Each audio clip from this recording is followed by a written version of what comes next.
வணக்கம். நமக்கு என்கிற ஞானத்தையும் வேத ஜோதிட ஞானத்தையும் ஆன்மீக ஞானத்தையும் வழங்கிய அனைத்து குருமார்களுக்கும் நன்றி. அண்ட் அதே வேளையில் இது ஒரு ஜோதிட விளக்கு வீடியோ. விருப்பமில்லாதவங்க கடந்து போயிடலாம். ஒரு கேள்வி. கேன் யூ எக்ஸ்பிளைன் சனி அண்ட் சந்திரன் இணைவு புணர்ப்பு தோஷம் how it will be effect in our daily routine லைஃபா? ஓகே.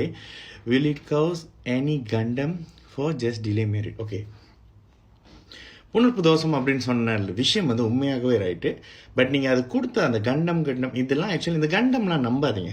கண்டம்லாம் ஒன்றும் இல்லை, நடக்கிறது நடந்தே தீரும், அவ்வளோதான். சரி, இந்த புணர்ப்பு தோஷம்னா என்னது அப்படின்னா சந்திரனும் சனியும் சேருவது. ஓகே, இந்த கேள்வியில் ஜோதிடத்தை ரொம்ப அழகாக எக்ஸ்பிளைன் பண்ணலாம். பலன்கள்ன்றது 12 லக்னங்களுக்கும் தனித்தனி அமைப்பில் ஜாதகத்தின் லக்னம் லக்னாதிபதியின் வலுவிற்கு அமைப்புலையும் ஏற்றாற்போலையும் தசாபுத்தி ஏற்றாற்போலையும் அடிக்கடி சொல்கிறதுக்கான நல்ல விளக்கம் இந்த அமைப்பின் வழி சொல்லலாம். சரி, இப்பொழுது சந்திரனும் சனியும் சேர்றாங்க. சந்திரனை எப்போதும் ஒளியோட புரிஞ்சுக்கங்க, அதுக்கப்புறம் ஸ்தான பலத்தோட புரிஞ்சுக்கங்க. ஓகே, சந்திரனும் சனியும் சேர்ந்துட்டாங்க. எங்கே இருக்கலாம்? கண்டிப்பாக ஓரளவுக்கு சந்திரன் வலுவாக இருக்கிறதுக்கு கடகத்திலேயோ ரிஷபத்திலேயோ இருக்கலாம். ஏன்னா கடகத்தில் ஆட்சி, ரிஷபத்தில் உச்சம் அடைவார். இதனை அடுத்து வேற எங்கேயாவது இருக்கிறாங்க அப்படின்னா சந்திரன் ஒளியான நிலையில் இருக்கணும். அதாவது கிட்டத்தட்ட பௌர்ணமியை நோக்கி போகக்கூடிய அமைப்பில் சந்திரன் ரவுண்டாக இருக்கணும். ஓகேங்களா? அதாவது அந்த சந்திரன் ஒளியை நோக்கி போயோ இல்லை ஒளியிலேருந்து வெளியானா கூட பஞ்சமி தேதி வரைக்கும் அவர் ஓரளவுக்கு சனியை சாந்தப்படுத்தக்கூடிய அமைப்பில் தான் இருப்பார். ஆனால் சந்திரன் கெடுவார். ஓகேங்களா? இங்கே இதை புரிஞ்சுங்க. சரி, இந்த புணர்ப்பு தோஷம் அப்படின்னா என்னன்னா சந்திரன் சனியுடன் சேர்ந்து சனி நல்ல சுப அமைப்பில் வந்துடுவார். இங்கே தான் சுபத்துவம் சொல்கிறோம்ல, சனி சுப அமைப்பில் வந்துடுவார். ஆனால் சந்திரன் கெட்டு போயிடுவார். ஓகே, இப்போ உங்களுடைய கேள்வி எப்படி இருக்கும் அப்படின்னா நீங்கள் எந்த லக்னம் அப்படின்ற இடத்துக்கு நான் வந்துடுவேன். நீங்கள் மகர கும்பமான சனியின் லக்னத்துக்கு வந்தீங்கன்னா வேற நல்ல பலன். கடகம் இது சார்ந்த கடக லக்னமாக வந்துட்டீங்கன்னா அப்படியே ஒரு நெகட்டிவான பலன் இருக்கும். ஏன்னா உங்களுடைய மனம், உங்களுடைய லக்னாதிபதி சனியின் கலப்பால். இது ரொம்ப ஈஸியாக புரிஞ்சுக்கலாம். சந்திரன் யாரு? எல்லாத்திலையும் குடிக்கக்கூடிய திரவம். சனி யாரு? எல்லாவற்றிலும் குடிக்கக்கூடாத திரவம். இந்த மோசமான குடிகாரங்கெல்லாம் யாருனாக்கா இந்த சனி சந்திரன் நினைவாக இருப்பாங்க.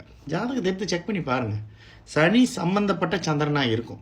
இதனால லாபம் வருது அப்படின்னா சனியை அதிக சுபத்துவப்படுத்தி சந்திரன் இந்த லிக்கர் அப்படி இப்படி எக்ஸ்போர்ட் அது மாதிரியான நீர் சார்ந்த அமைப்புகள்ல நல்லா இருப்பாங்க. ஓகே, இது ஒன்றா. சரி, இது எந்த லக்னம்னு பார்க்கணும். இதே கடக லக்னம் அப்படின்னா ஆயுளுக்கும் மனம் கெட்டிருக்குன்னு அர்த்தம்.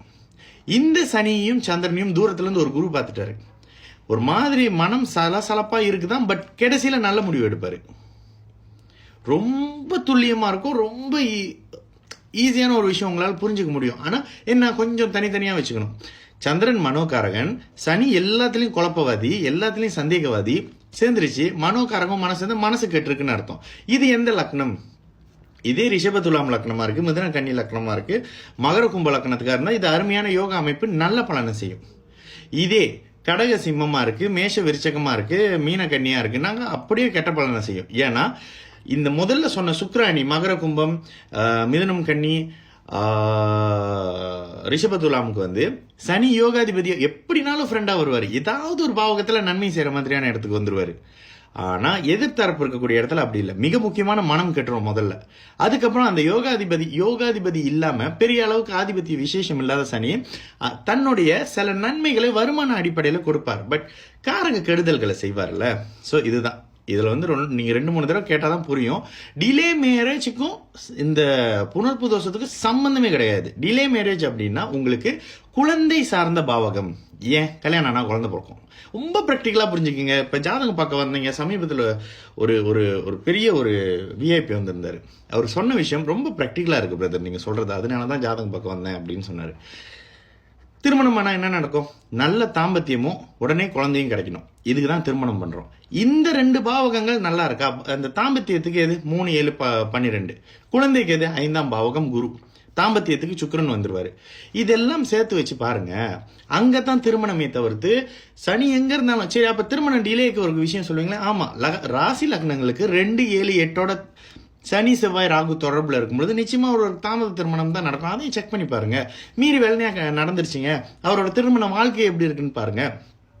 இந்த மாதிரி விஷயங்கள்லாம் இருக்குல்ல, இதெல்லாம் நீங்க கம்பேர் பண்ணி தான் விஷயம் சொல்லணும். இதனோடு சேர்ந்து நீங்க எந்த லக்னம், உங்களுடைய லக்னாதிபதி எங்க இருக்காரு, அது ரொம்ப ரொம்ப ரொம்ப முக்கியம். லக்னாதிபதிக்கு வீடு கொடுத்தவர் எங்க இருக்காரு, தசாநாதனுக்கு வீடு கொடுத்தவர் எங்க இருக்காரு, அட்லீஸ்ட் லாஸ்ட்லயாவது அவங்களுக்கு சுப ஒளி கிடைக்குதா? இதுதான் விஷயம். சந்திரன் மனோகாரகன்க.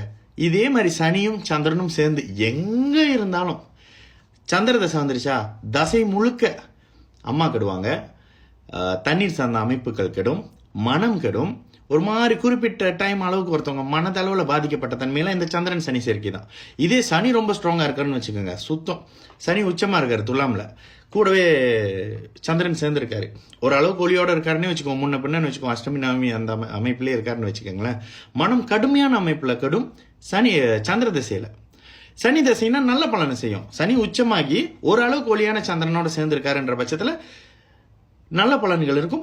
ஆனாலும் சனி அமாவாசை சந்திரனோட சேரக்கூடாது. நிறைய இருக்குங்க. ஒரு தனி ஜாதகத்தை மட்டுமே உங்களால் கம்பேர் பண்ண முடியும். அதனால தான் இப்போ இந்த பொது பலன்களெல்லாம் ரொம்ப தவிர்க்கிறதுக்கு காரணம் என்னது அப்படின்னா, இந்த பெரிய பெரிய பயிற்சிகளுக்கு சொல்லலாமே தவிர்த்து நெடுகா ஒரு குறிப்பிட்ட ராசி ஒரு குறிப்பிட்ட ஒரு தனிநபருக்கு வந்து பொருந்துற மாதிரியான சில விஷயங்களை சொல்லவே முடியாது, வாய்ப்பே இல்லை. அங்கே பார்த்தீங்கன்னா எதாவது இருக்கும். மீறி நல்ல ஜாதகம் இருக்கா, அவங்க ஜாதகமே பார்க்க வரமாட்டாங்க. இங்கே நம்மக்கிட்ட இப்போ ஜாதகம் பார்க்க வர்றவங்க கூட ஒருத்தவங்க ஒரு சிலர் வந்து சும்மா என்னமோ சொல்கிறாரு, டெஸ்ட் பண்ணி பார்க்கலான்னு ஜாதகம் எடுத்துகிட்டு வராங்க, என்னமோ ப்ராக்டிக்கலாக இருக்கேன்னு. இதனோட அடிப்படையில் தான் இருக்கும். எப்பொழுதுமே வந்து இந்த யோகம்லாம் வந்து இணைவை மட்டுமே சொல்லுமே தவிர அது நன்மைன்னு எடுத்துக்க வேணாம். உணர்ப்பு தோஷம் ஒரு கெட்ட அமைப்பு, மனதை கெடுக்கும். தீய பழக்க வழக்கம், லிக்விட் சார்ந்த அமைப்புகளில் கெட்ட பழக்க வழக்கங்களை கொடுக்கும். கடல் சார்ந்த அமைப்புகளில் நெகட்டிவ் இருக்கும். இம்போர்ட் எக்ஸ்போர்ட் சார்ந்த அமைப்பில் நெகட்டிவ் இருக்கும். விவசாயம் சார்ந்த காய்கறி சமையல் இது மாதிரி இந்த சந்திரனுடைய காரகங்கள் கெட்டு சனியின் காரகங்கள் நன்றாக இருக்கும். சந்திரன் ஒளியோடு இருக்கக்கூடிய நிலையில சந்திரன் ஒளியா இருக்கணும். சந்திரனும் அமாவாசையா இருக்காரு, சனியும் மோசமா இருக்காருன்ற பட்சத்தில் 10 வருஷம் சந்திர தசையில பைத்தியக்காரங்களா சுத்த போறாங்கன்னு அர்த்தம். லக்னம் லக்னாதிபதியின் வலுவு கேட்பேன். லக்னாதிபதி ஸ்ட்ராங்காக இருக்காரா, மனம் கெட்டுருச்சு தான், ஆனால் சமாளிச்சுக்கிட்டு இருக்காரு, பிரச்சனையெல்லாம் ஓரளவுக்கு செட்டில் பண்ணுறாரு. லக்னம் லக்னாதிபதி கெட்டு போச்சு, மனுஷன் 10 வருஷம் பைத்தியமாகவே இருக்காரு. பாருங்கள், இந்த மாதிரி இருக்கிறவங்களாம் இருக்காங்க. 10 வருஷம் ஒரு மாதிரி இருப்பாங்க. அப்புறம் பார்த்தா செவ்வாய் தசை 7 வருஷம் ஒரு அளவுக்கு மீட்டு கொண்டுட்டு வரும். அங்கிட்டு பார்த்தா ராகு தசை திரும்பவும் சந்திரன் வீட்டில் உட்காந்தா சுத்தம். இந்த மாதிரி தன்மையெல்லாம் இருக்கும். இதெல்லாம் நீங்கள் பார்க்குற ஒரு தனி ஜாதகத்தில் ரொம்ப ஈஸியாக கண்டுபிடிக்கலாம். நல்லது நடக்கும். எல்லோரும் நல்லா இருப்போம். வணக்கம்.